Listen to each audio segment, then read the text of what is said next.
Hello all welcome to dial news. So ఈరోజు మన ముందు అనంత్ శ్రీరామ్ గారు ఉన్నారు. About Chennai love story. ఈ యొక్క సాంగ్ వింటుంటేనే ఎంతో అంటే ఓన్ ఫీలింగ్ అండ్ లూప్లో వింటున్న హ్యాపీనెస్ అయితే కలుగుతుంది. అటువంటి సాంగ్స్ ఆయన ఎన్నో రాశారు. ఇప్పుడు దీని యొక్క ఎక్స్పీరియన్స్ గురించి ఇప్పుడు తెలుసుకుందాం. Hi sir. నమస్తే అండి. నమస్తే సార్. సో ఈ సాంగ్ విన్నప్పుడు థియేటర్లో డాల్బీ సినిమాస్లో చూస్తున్నప్పుడు ఆ యొక్క బీట్స్ తర్వాత ఇంట్లో యూట్యూబ్లో ఆ బోట్ స్పీకర్స్ పెట్టుకుని విన్నా. సో బోట్లో తేలిపోతున్నట్టుంది. అంటే బోట్లో తేలిపోతున్నట్టుంది. సో అంటే అంత ఆస్థెటిక్ గా ఉంది ఆ సాంగ్ వింటున్నప్పుడు కూడా, ఆ పిక్చరైజేషన్ కూడా. And what you want to say sir, అంటే ఇటువంటి సినిమాకి ఈ యొక్క లిరిక్స్ అనేవి ఎంత హెల్ప్ఫుల్ అవుతాయి సినిమా వైజ్ గా చూసుకుంటే, లేకపోతే ఇది ఓన్లీ ఒక సాంగ్ వైజ్ గా మీరు రాయడం జరిగిందా? సినిమాకి లిరిక్స్ హెల్ప్ఫుల్ అవుతాయా లేదా అనేది రిలీజ్ తర్వాత ఖచ్చితంగా మీకు తెలుస్తుంది. కానీ నా లిరిక్స్కి మాత్రం సినిమా చాలా హెల్ప్ఫుల్ అయిందండి. అంటే పాటకి ఒక శిల్పం, వస్తువు ఇవి చాలా ముఖ్యం అన్నమాట. అది మా సినిమా రచయితలకు అది కథ ద్వారానే రావాలి. అలాంటి అద్భుతమైన కథ రాజేష్ గారు, రవి గారు కలిపి తయారు చేశారు. ఈ ప్రతి సన్నివేశం కూడా పాటతో పైకి వచ్చేలాగా, పాటే ఒక సన్నివేశాలను నడిపేలాగా ఉండే అవకాశం ఈ సినిమా నాకు ఇచ్చింది. ఇది కేవలం ఒక వర్షం ముందు వచ్చే చిరుగాలు ఉంటుంది కదా, అలాంటిది. ఇంకా గొప్ప గొప్ప జల్లులు మీకు రాబోయే పాటల్లో ఉన్నాయి. అండ్ తొలి ప్రేమేం తోపు కాదే అనే మాట ఏదైతే ఉందో ప్రతి ఒక్కరికి బాగా ఈగర్గా కనెక్ట్ అయిపోయిందని చెప్పొచ్చు. సో దాని గురించి, ఆ లిరిక్స్ యొక్క ఇంపార్టెన్స్ గురించి if you want to define for every audience ఏం చెప్తారు సార్? అంటే ఇప్పుడు ఫస్ట్ లవ్తోనే అంతా అయిపోద్దా, అవ్వదు కదా అని చెప్పడానికి, తొలి ప్రేమ ఏమైనా తోపు కాదని చెప్పడానికి ఆ ఇంటెన్సిటీలో చాలా తేడా ఉంటుంది. కింద కొంతమంది కామెంట్స్లో కూడా కొన్ని కొన్ని పదాలు కూడా తోపు బదులు ఈ పదం పెట్టచ్చు, ఆ పదం పెట్టచ్చు అని చెప్పి సలహాలు కూడా వస్తున్నాయి. అయితే అదంతా సినిమా విడుదలయ్యేదాకా వేచి ఉంటే మంచిది.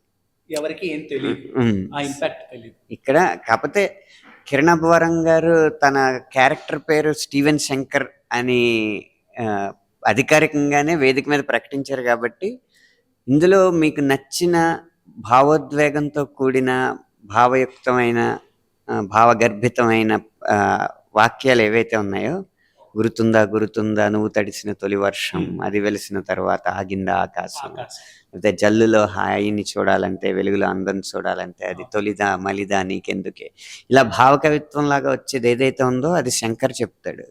ఓకే.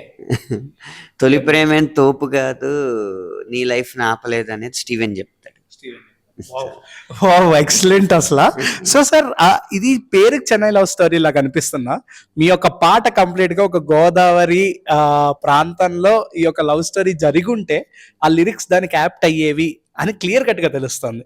అండ్ అంటే ఎంత చెన్నై అయినా సరే ద బీచ్ కానీ గోదావరి అటువైపే మనం ఆలోచించుకుంటాం కాబట్టి, అసలు ఫ్లేవర్స్ వైజ్ గా చూసుకుంటే కంప్లీట్ ఆంధ్ర ఫ్లేవర్ కనిపించింది.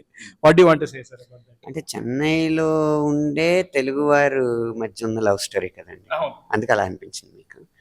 కానీ ఇందులో చెన్నై ఫ్లేవర్ ఎక్కడ ఉంటుందో మిగతా పాటల్లో మీకు తెలుసు. ఓకే. సో సార్, ఈ లిరిక్స్ వైజ్ గా చూసుకుంటే సినిమా చాలా ఆస్థెటిక్ గా కనిపించబోతుంది, చాలా అందంగా కనిపించబోతుంది, చాలా అందంగా రూపుదిద్దారని చెప్పి తెలుస్తుంది. ఈ సినిమాలో బేబీ లాంటి హార్ట్ బ్రేక్స్ ఉంటాయి, లేకపోతే ఒక బ్యూటిఫుల్ లవ్ స్టోరీ చూసే అవకాశం ఉంటుందా? బేబీ లాంటి కథ 1% కూడా కాదండి, అది మాత్రం చెప్పగలను నేను. అంతమించి ఈ కథ గురించి ఎక్కువ చెప్పకూడదు ఈ పరిస్థితుల్లో. ఎందుకో ఈ మధ్య మీ రంగంలోనే ఎక్కువ కథ ముందు చెప్పేయడం, ఈ కథలో ఇది జరుగుతుందంట, ఆ కథలో అది జరుగుతుందంట,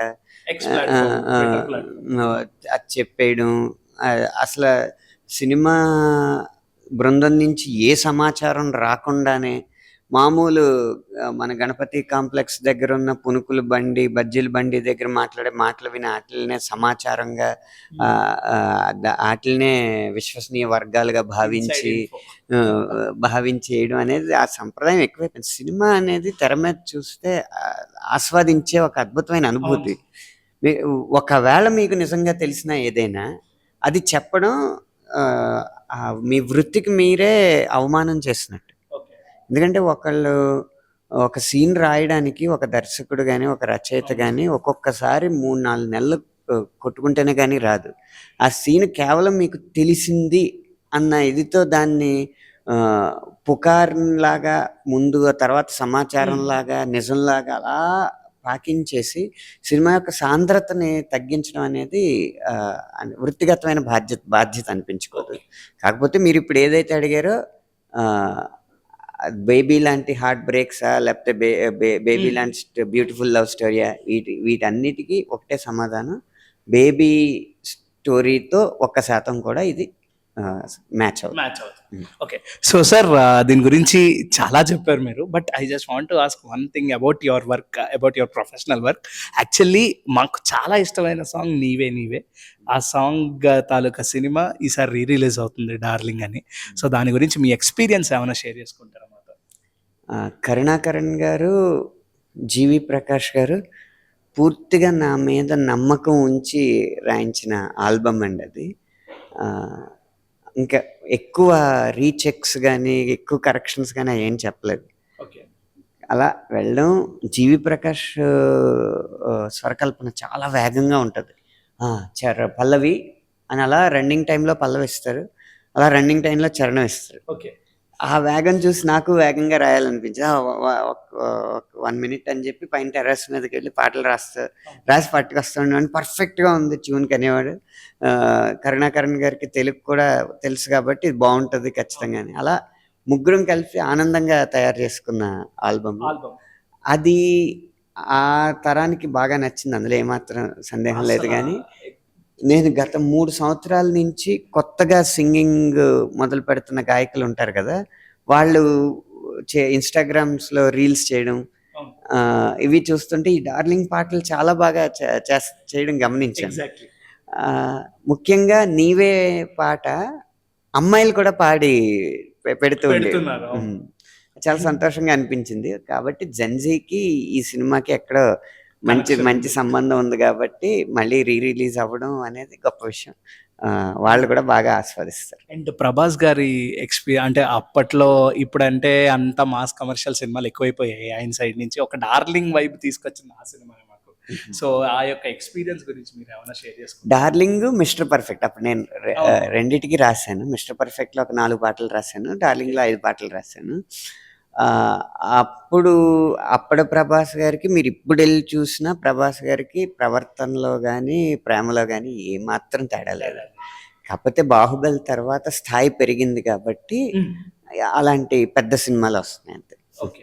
సో సార్ ఈ యొక్క చెన్నై లవ్ స్టోరీ గురించి ఏవైతే మాటలు కొన్ని అప్పుడప్పుడు ఏదో ఒకటి నోరు జారి చాలా మంది ఇది తోపు కాదు ఈ యొక్క లిరిక్స్ గురించి మాట్లాడుతూ ఉంటారు. బట్ సినిమా ఏంటో వాళ్ళకి తెలియదు కాబట్టి సో వాళ్ళందరికీ మీరిచ్చే సమాధానం ఏమై ఉంటుంది?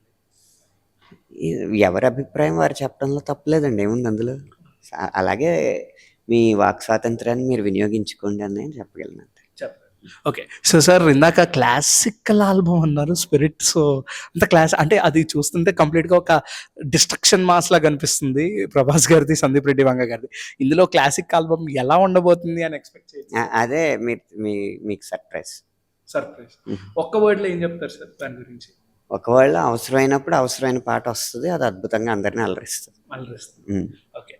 సో సార్ మనస చేంజ్ ఓవర్ అన్నారు. సో ఏదైతే EMI చేసావే సాంగ్, ఆ సాంగ్స్ అవన్నీ వింటుంటే చాలా హ్యాపీగా అనిపిస్తుంది. And the worth of Ananth Sriram garu కనిపించింది, వినిపించింది ఆ యొక్క పాటల్లో ఆ యొక్క ఆ శబ్దాలంకరణ వాట్ ఎవర్. సో దాని గురించి experience if you want to share with us after చాలా లాంగ్. అంటే ఏమై చేసేవి అయ్యి ఉండొచ్చు, ఎటో వెళ్ళిపోయిన మనసు అయ్యి ఉండొచ్చు, శ్వాసం శ్వాసగా సాగిపో. ఇది 3 ఒక మంచి మైలురాళ్ళు నా జీవితంలో, నా పాటల ప్రయాణంలో.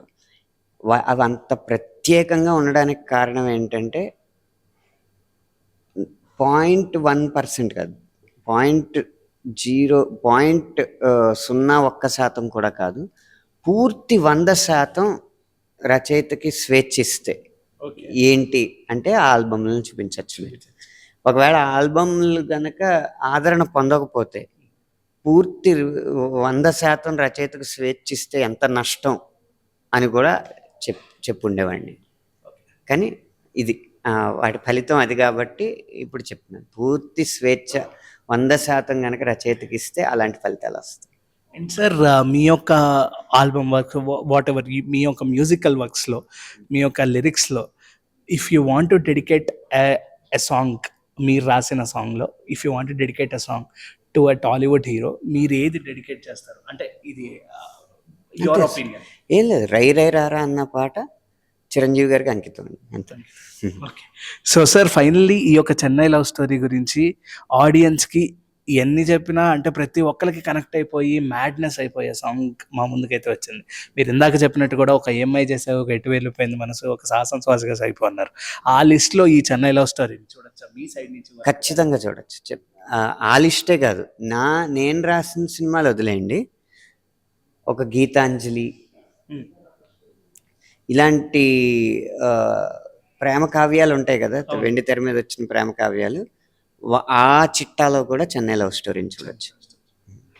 So thank you for your valuable time. And చాలా బాగా అనిపించింది మీతో ఇంటరాక్ట్ అవ్వడం. అండ్ ఫ్యూచర్ సాంగ్స్ కోసం ఈగర్గా వెయిట్ చేస్తున్నాం. Thank you sir. ధన్యవాదాలు.